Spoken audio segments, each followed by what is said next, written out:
Is this going to be the year you stop making excuses? I can't, I'm too old, I'm too young, I'm too fat, I'm too thin. I can't, right? I can't. I hear this all the time, all the reasons that you can't do something. Don't tell me you can't. Don't give me excuses. What's the reason you've given yourself why you can't be successful and you can't be better? There are people out here that could be more successful, but you have thought your way into a depression. You have thought your way into gravitating and moving into the direction of anything and anybody that's negative. Everything about your life that you've decided that you've wanted for yourself is so negative, but yet you're expecting to produce positive results. And it doesn't stop if you don't make it stop. So recognize the excuses are not valid. They aren't. They're trumped up. They're conjured up. They're fabricated. They're lies. And how do you stop the lies? You stop the lies with the truth. And the truth is, you have time. You have the skill. You have the knowledge and the support and the willpower and the discipline to get it done. A lot of you are trying to find inspiration and motivation with a depressed mindset. You're depressed because you're not doing with yourself. You don't find inspiration by not living in the grip of life. You need to live in the grip of life to find inspiration. Put challenges in front of yourself. When you put a challenge in front of yourself and you attack it, that's when you find inspiration. If you want all these things in life and you're just thinking that by some miracle of life it's going to magically happen, you got to wake up. The only way to get what you want in life is to get to work and go and get it. To look at all your adversity and all the excuses square in the face and push yourself out of your comfort zone to achieve what you want. I'm not going to allow things that I have no control over to control me. The only way to go about doing the work is get fucking raw and get intense, get angry and aggressive, and make it happen for yourself. These test days, guys, these are the days that test your qualities. They test your characters. They test who you think you are. They test your fortitude. They test your endurance, your discipline, your grit, your dedication, your determination, your mental toughness, your character. Everyone wants to feel like a winner. And feeling like a winner requires that you win. You get the feeling of the winner by completing a task 100.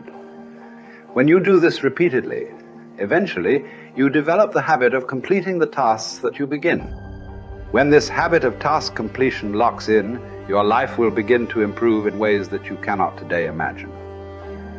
In psychology, the reverse is always true.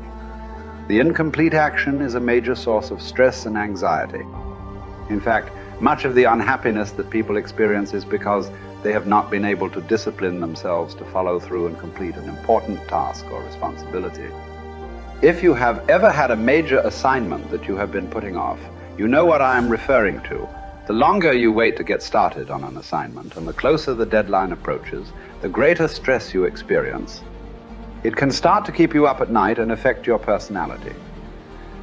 But when you finally launch into the task and push it through to completion, you feel a great sense of relief and well-being.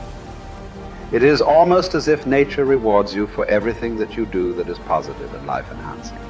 At the same time, nature penalizes you with stress and dissatisfaction when you fail to do the things that move you toward the goals and results that are important to you. Pick something, right? Pick something, a nameable goal, and then try to implement it. And what'll happen is you'll learn a lot by trying to implement it. And one of the things you might learn is what a slightly better goal might be. You know, because if you try something diligently and you succeed or you fail, you're going to learn from the effort expended in the detailed implementation of the goal. It's going to inform you. It'll also transform you physiologically. It does that at a very basic level, neurophysiological level. You will be slightly different as a consequence of the attempt. And what that'll mean is that the next goal you pick will be a little more suited to you. And so it's this kind of pathway, right? It's like maybe the goal you should be attaining is here, but you don't know that because you're clueless, and so you aim there. Well, it's better than there, and it's not nothing. It's not cessation of movement. And you know, if you're supposed to go there and you go here, but you walk diligently towards it, you're a little closer once you get to here than you were here. And it's this oscillating self-corrective process that leads you to the final star.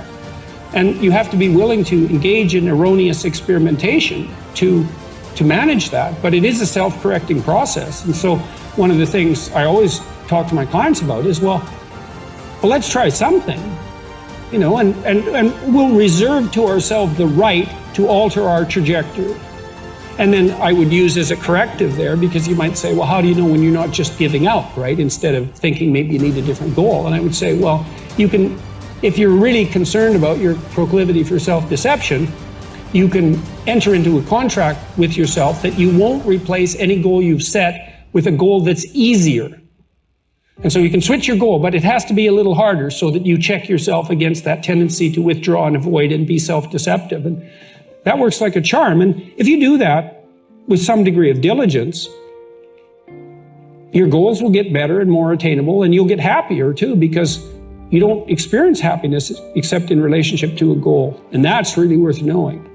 You know, and that's another thing to think about too. If your life is meaningless, well, you're not pursuing a valued goal. I mean, you might be depressed too, and sometimes that can be like an illness, you know, something that is really wrong with you. But a good rule of thumb is that if you find no joy in life, there's a very low probability that you're pursuing a goal that you regard intrinsically, like in the depths of your temperament, as worthwhile. And that's technically true, because we do in fact experience most of the positive emotion, let's say, that's associated with emotions like joy. We experience that in relationship to a goal. So, well, then you want to find a goal that regulates your negative emotion and that brings you a certain amount of positive emotion and that expands your competence as you pursue it. And you will experience that as meaningful. That's really what meaning signals. Meaning signals you're doing all those things. You say, well, that's not real. It's like, don't listen to the semantic chatterbox so much, right? There's levels of you that are far wiser than that. And you can watch what happens to you instead of noticing what you think. The way that you develop courage and confidence is with knowledge and skill. Most fear and doubt arises out of ignorance and feelings of inadequacy of some kind. The more you learn the things you need to know to achieve your goals, the less fear you will feel on the one hand, and the more courage and confidence you will feel on the other. Think about learning to drive for the first time. You were probably extremely tense and nervous and made a lot of mistakes. You may have driven erratically and been a danger to yourself and others. But over time, as you mastered the knowledge and skills of driving, you became better and better and better, and your confidence increased. Today, you can quite comfortably get into your car and drive across the country with no fear or worry at all. You are so competent at driving that you can do it well without even thinking about it. The same principles apply to any skills you need to learn to achieve any goal you can set for yourself. There's some times where the mind gets overwhelmed and you cannot slow it down. But by these certain tools I developed, by not allowing your mind to get away from the moment. You have to think about the exact moment that you're in. But I saw when I was younger, the moment became too big. When it became too big, I spazzed out and I would quit. But now I don't think about even like an hour from now, I'll be eating. I don't even go there. Because then your mind, no, we must embrace this, because now you have to be a leader in this moment. It's not about you just getting through it. I had 5 guys, and 6 including me, in my boat crew. Now I was the boat crew leader. So now another trick is this. If you don't think about yourself, there's no pain. Which can also lead to pain later on in your life. But in these moments when you're struggling, if you are a true leader and you're worried about your men or women beside you, your mind doesn't care how cold you are anymore. Your mind's only worried about taking care of the men and women beside you. So I started realizing, man, if I take care of these cats to my left and my right in the worst moments, My mind is no longer thinking about, you're miserable, David Goggins. Get the hell out of here. You think about, how was John? How was Andy? How was Sam? How was Pete? Hey, how you guys doing? You're not thinking about me. So there's so many things you can do to get outside your own head to then allow your body to just be like, hey, we're just a machine. But you have to let your mind be able to process all these different tactics to do that. Take a different vantage point in life. When you are in the hell, you can't see the beauty of being in it when you're in it. Get on top of that mountaintop in your mind. Get on top of that mountaintop and look down at what you're doing. You can see a whole different world, and that world is beautiful. But you gotta get a different vantage point in the suck. Don't be in it. Spiritually, get out of it. Get that soul. Look down on what you're doing. Be amazed by the process of where you're at now and where you came from.